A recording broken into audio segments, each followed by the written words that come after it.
السلام علیکم ورحمۃ اللہ وبرکاتہ۔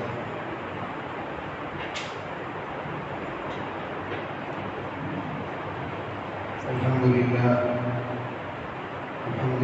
نحمده ونستعینه ونستغفره ونؤمن به ونتوکل علیہ ونعوذ باللہ من شرور انفسنا ومن سیئات اعمالنا من يهده الله فلا مضل له ومن يضلل فلا هادي له ونشهد أن لا إله إلا الله وحده لا شريك له ونشهد أن سيدنا ونبينا ومولانا محمدا عبده ورسوله أما بعد فأعوذ بالله من الشيطان الرجيم بسم الله الرحمن الرحيم ولا يزنون ومن يفعل ذلك يلقى أثاما يضاعف له العذاب يوم القيامة ويخلد فيه مهانا صدق الله العظيم۔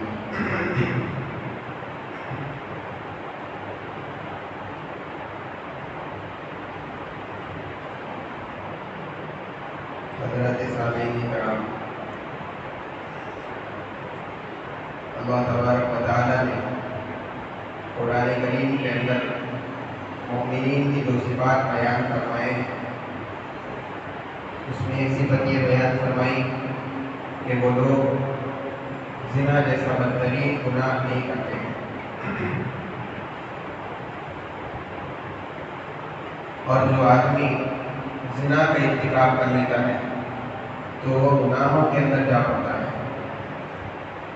اور قیامت کے روز اس کے لیے دگنا عذاب ہوگا، اور وہ اس عذاب کے اندر ذلت کے ساتھ ہمیشہ پڑا رہے گا۔ اللہ تبارک و تعالیٰ دوسری جگہ ارشاد فرماتے ہیں وَلَا تَقْرَبُوا الزِّنَا إِنَّهُ كَانَ فَاحِشَةً وَسَاءَ سَبِيلًا، کہ تم زنا کے قریب بھی مت جاؤ، وہ تو بے حیائی کا کام ہے اور بہت برا راستہ ہے۔ مفسرین اس آیت کی تفسیر میں فرماتے ہیں اللہ تبارک و تعالیٰ نے اس آیت کے اندر یہ نہیں فرمایا کہ تم زنا مت کرو، بلکہ یہ فرمایا کہ زنا کے قریب بھی مت جاؤ۔ مفسرین اس کے بارے میں فرماتے ہیں کہ یہاں پر اس طرح کہنے کا مقصد یہ ہے کہ جو اسباب، جو کام زنا تک پہنچانے والے ہیں، ان کاموں کو بھی مت کرو، اس لیے کہ اگر آدمی ابتداءً زنا نہیں کرتا بلکہ ایسے کام کرتا ہے جو کام اس کو زنا تک پہنچا دیتے ہیں، تو اللہ تبارک و تعالیٰ نے ان کاموں کے کرنے سے بھی، ان کاموں کے قریب جانے سے بھی انسان کو منع کرتا ہے۔ دوسری جگہ اللہ تبارک و تعالیٰ فرماتے ہیں الخبیثات للخبیثین والخبیثون للخبیثات۔ اللہ تبارک و تعالیٰ نے دنیا کے اندر انسانوں کی جوڑی بنائی، مرد اور عورت۔ جو آدمی زنا کر لے، جو آدمی اپنا منہ کالا کر لے، اپنے دامن کو داغدار کر لے، تو ایسے لوگوں کے لیے اللہ تبارک و تعالیٰ نے ان کی جوڑی بھی ویسی ہی بنائی جس کا دامن داغدار ہو، اور جو زنا بدکاری کے اندر مبتلا ہو، اور جو آدمی پاک دامن رہتا ہے، گناہ نہیں کرتا، تو اللہ تبارک و تعالیٰ نے اس کی جوڑی بھی ویسے ہی پاک دامن بنائی۔ آگے اللہ فرماتے ہیں الطیبات للطیبین، جو پاک دامن عورتیں ہیں وہ پاک دامن مردوں کے لیے، اور طیبون للطیبات، جو پاک دامن مرد ہے وہ پاک دامن عورتوں کے لیے۔ تو اس طریقے سے اللہ تبارک و تعالیٰ نے جوڑی بنائی ہے، جو برا ہوگا اس کے لیے بری جوڑی، اور جو اچھا ہوگا اس کے لیے اچھی جوڑی۔ نبی اکرم صلی اللہ علیہ وسلم نے اس کے متعلق کئی روایات بیان فرمائی، چنانچہ مسلم شریف کی روایت حضرت ابو ہریرہ رضی اللہ تعالیٰ عنہ راوی ہے، فرماتے ہیں کہ 3 برائیاں ایسے ہیں کہ مومن اس کو کبھی نہیں کر سکتا، اور مومن کامل تو ہمیشہ ان گناہوں سے دور رہتا ہے۔ پہلی لا یزنی الزانی حین یزنی وہو مؤمن، کہ کوئی زانی مومن ہونے کی حالت میں اندر زنا نہیں کر سکتا، وہ کمال ایمان سے محروم ہو جاتا ہے۔ ولا یسرق السارق حین یسرق وہو مؤمن، کوئی چور مومن ہونے کی حالت میں اندر چوری نہیں کر سکتا۔ ولا یشرب الخمر حین یشربها وهو مؤمن، اور کوئی شرابی مومن ہونے کی حالت کے اندر شراب نہیں پی سکتا۔ جب اپنے اس کے ایمان پر پردہ پڑ جاتا ہے تو جب جا کر کے وہ ان تمام گناہوں کا ارتکاب کرتا ہے۔ اسی طریقے سے بخاری شریف کی اور مسلم شریف میں حضرت عبداللہ ابن مسعود رضی اللہ تعالیٰ عنہ کے حوالے سے ایک روایت ہے۔ حضرت عبداللہ ابن مسعود رضی اللہ تعالیٰ عنہ فرماتے ہیں کہ میں نے نبی رحمت صلی اللہ علیہ وسلم سے پوچھا، اے اللہ کے نبی، سب سے بڑا گناہ کون سا ہے؟ آپ صلی اللہ علیہ وسلم نے فرمایا، اللہ کے ساتھ کسی کو شریک کرنا۔ پھر پوچھا کہ اس کے بعد کون سا؟ فرمایا کہ اپنی اولاد کو اس ڈر سے قتل کر دینا کہ ان کو کھلانا پلانا پڑے گا۔ فرماتے ہیں میں نے اس کے بعد پوچھا پھر اس کے بعد کون سا؟ تو آپ نے فرمایا کہ پڑوسی کی بیوی کے ساتھ زنا۔ تو زنا کا عمل یہ بڑے گناہوں کے اندر نبی رحمت صلی اللہ علیہ وسلم نے اس کو شمار فرمایا۔ میرے دوستو، زنا ایک ایسی منحوس ترین حرکت اور بدترین گناہ ہے جس کی وجہ سے آدمی کی دنیا اور آخرت دونوں برباد ہو جاتی ہے۔ آدمی کو دنیا اور آخرت دونوں میں نقصانات کا سامنا کرنا پڑتا ہے۔ دنیا کے اندر 3 قسم کے نقصانات اور آخرت کے اندر بھی 3 قسم کے نقصانات۔ آدمی کو جو دنیا کے اندر 3 قسم کے نقصانات کا سامنا کرنا پڑتا ہے، اس کے اندر سب سے پہلے تو یہ کہ اس کی چہرے کی رونق ختم ہو جاتی ہے۔ اچھا خاصا خوبصورت آدمی، اس کے چہرے پر خوشی کے آثار ختم ہو جاتے ہیں، اس کا دل مطمئن نہیں رہتا۔ شہوت کے غلبے میں آ کر زنا تو کر لیتا ہے، لیکن دل ہی دل کے اندر اپنے آپ کو مجرم سمجھتا ہے۔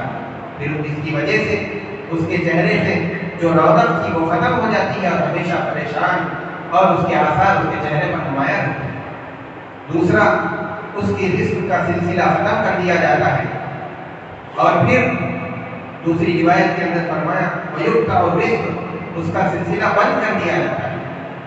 پھر اس کے بعد دنیا کے اندر مارے پھرتا ہے، کمائی کے لیے، کسب مال کے لیے ہر ممکن کوشش کرتا ہے، اس کے باوجود بھی نہ اس کے مال کے اندر برکت ہوتی ہے اور نہ ہی اس کا کوئی کام نتیجے تک پہنچتا ہے۔ اور تیسرا یہ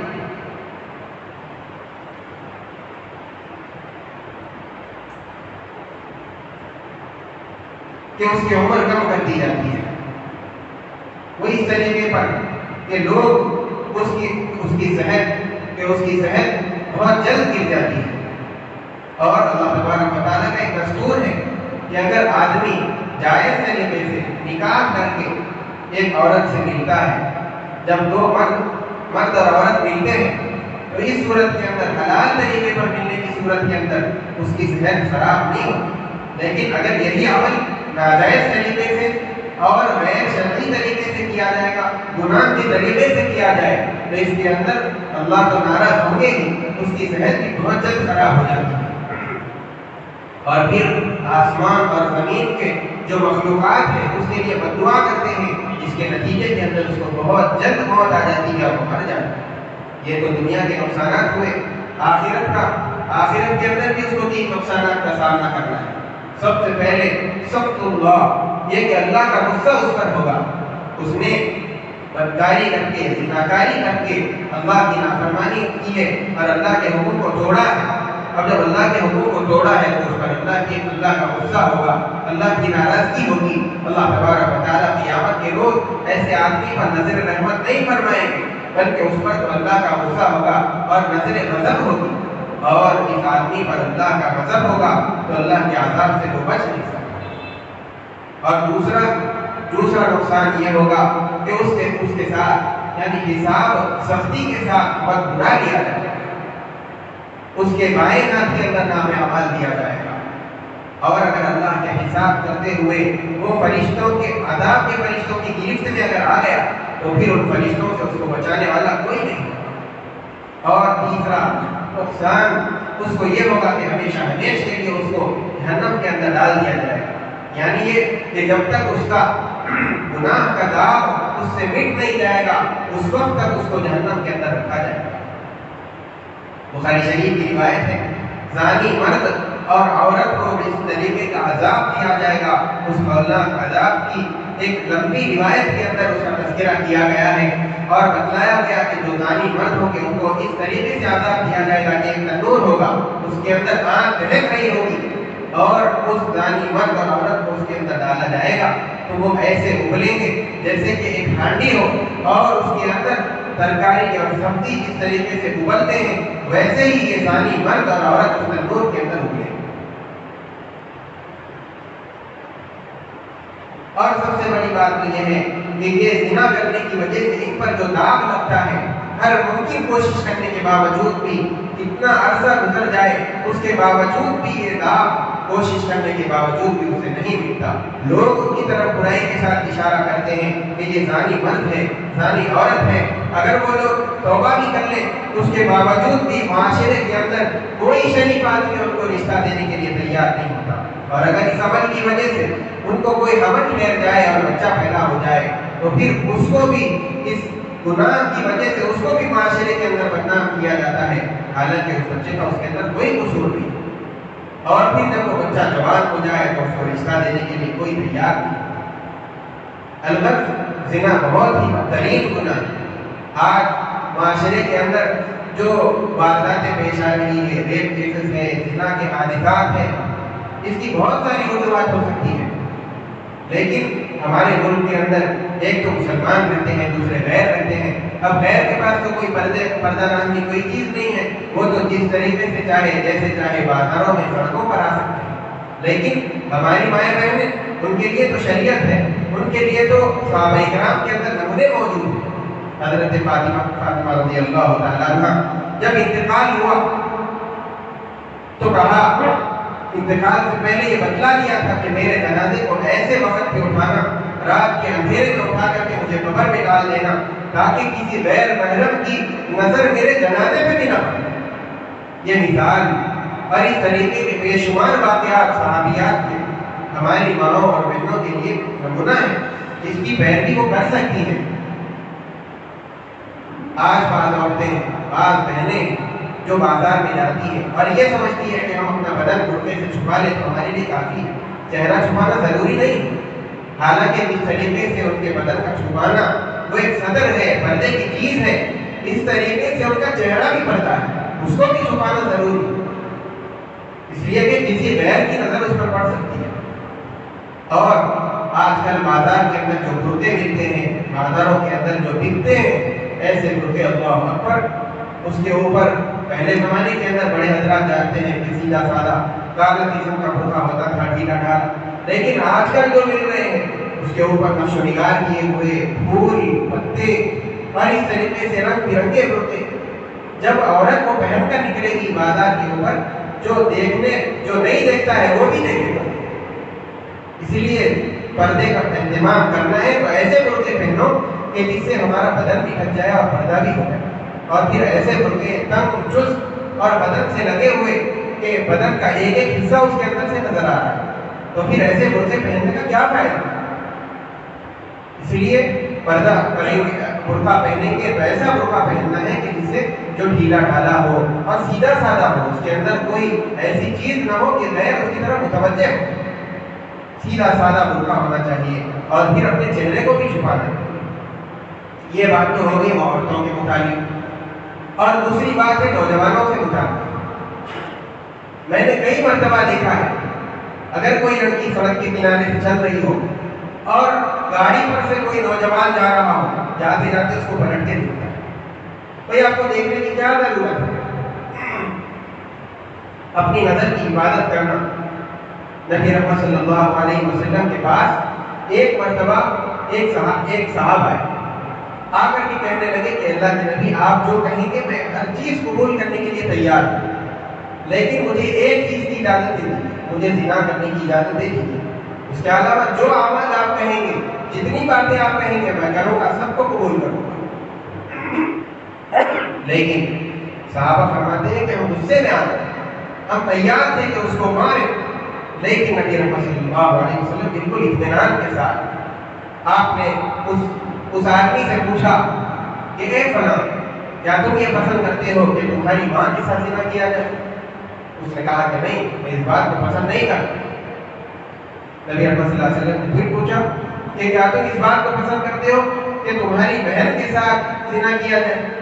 اس نے کہا کہ نہیں پسند کرتا. پھر پوچھا کہ کیا تم اپنی بیٹی کے ساتھ اس عمل کو پسند کرتے ہو؟ اس نے کہا کہ نہیں پسند کرتا. اس طریقے سے نبی رحمت صلی اللہ علیہ وسلم نے کئی عورتوں کے نام دکھائے کہ ان کے ساتھ پسند کرتے ہو، ان کے ساتھ پسند کرتے ہو۔ اس آدمی نے ہر سوال کے جواب میں یہی کہا کہ میں اس کو ان کے ساتھ پسند نہیں کرتا۔ نبی رحمت صلی اللہ علیہ وسلم نے ان چیزوں کے پوچھنے کے بعد یہ فرمایا کہ جس طریقے سے تم اس بات کو نہیں پسند کرتے کہ تمہاری ماں کے ساتھ یہ کیا جائے، تمہاری بہن کے ساتھ یہ کیا جائے، تو جو عمل تم کسی عورت کے ساتھ کرو گے تو وہ عورت کی کسی کی ماں ہوگی، وہ عورت کی کسی کی بیٹی ہوگی، وہ عورت کی کسی کی بہن ہوگی یا بیوی ہوگی۔ تو پھر جب تم اس عمل کو پسند نہیں کرتے ہو اپنی ماں کے ساتھ، تو وہ جس کی بہن ہے وہ کیسے اس بات کو پسند کرے گا؟ وہ کیسے اپنی ماں کے ساتھ اس عمل کو ہوتے ہوئے برداشت کرے گا؟ نبی رحمت صلی اللہ علیہ وسلم نے اس طریقے سے سمجھایا تو وہ سمجھ گئے اور کہا، اے اللہ کے نبی، میں وعدہ کرتا ہوں کہ میں آج کے بعد سے کبھی زنا نہیں کروں۔ اس کے بعد نبی رحمت صلی اللہ علیہ وسلم نے ان کے سینے پر ہاتھ پھیرا اور ان کے لیے دعا فرمائی۔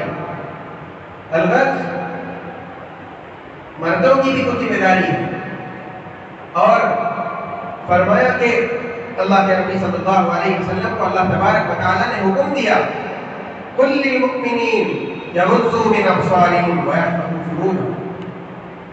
اے نبی جی، آپ مومنین سے کہہ دیجیے کہ وہ لوگ اپنی نظروں کو نیچے رکھیں۔ تو مومنین کو، مردوں کو اپنی نظریں جب کسی غیر محرم پر پڑ جائے اور فوراً اس کو نیچے کرنے کا حکم دے دیا گیا، اس لیے کہ نظر جو ہوتی ہے وہ شیطان کی تیر ہوتی ہے۔ اگر آدمی اس عورت کو دیکھتا رہ جائے، پھر اس کے بعد آہستہ آہستہ سے بات شروع ہوگی، پھر آہستہ آہستہ سے ملاقاتیں شروع ہوگی، یہاں تک کہ زنا تک آدمی پہنچ سکتا ہے۔ اسی لیے جو پہلی منزل ہے اسی پر آدمی کو محفوظ رہنا چاہیے اور بچنا چاہیے، اور یہ سوچنا چاہیے کہ میں جس کو دیکھ رہا ہوں یہ کسی کی بہن ہوگی، یہ کسی کی ماں ہوگی، اسی طریقے سے کسی کی بیٹی ہوگی۔ جب آدمی یہ سوچے گا تو خود بخود بچ جائے گا اور اس گناہ سے دور ہو جائے گا۔ البتہ نبی رحمت صلی اللہ علیہ وسلم نے اس بدترین عمل کے متعلق جو فرمایا وہ تو ہمارے سامنے ہے۔ اب ہم کو اپنی نگاہوں کی حفاظت کرنا، اس لیے کہ زنا صرف یہ نہیں ہے کہ آدمی عورت سے ناجائز طریقے سے ملے، بلکہ اگر آدمی کسی غیر محرم کی جانب غیر ضروری طریقے پر دیکھتا ہے تو یہ آنکھوں کا زنا ہے، اور اگر کسی غیر محرم سے بغیر کسی ضرورت کے بات کرتا ہے تو اس کے منہ کا زنا ہے، اور کسی غیر محرم کی آواز کو بغیر کسی ضرورت کے سنتا ہے تو یہ کانوں کا زنا ہے۔ اسی طریقے سے ناجائز جگہ پر چل کر جاتا ہے تو وہ پیروں کا زنا ہے۔ الغرض بدن کے اندر جتنے بھی اعضاء ہیں اس کو ناجائز طریقے پر استعمال کرے گا تو وہ اس ملک کا زنا ہوگا۔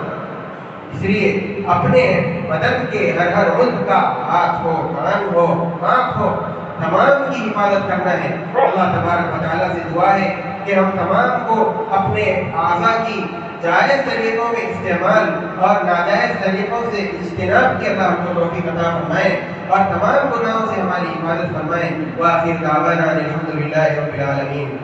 جو حضرات سنت نہیں پڑھے سنت پڑھیں۔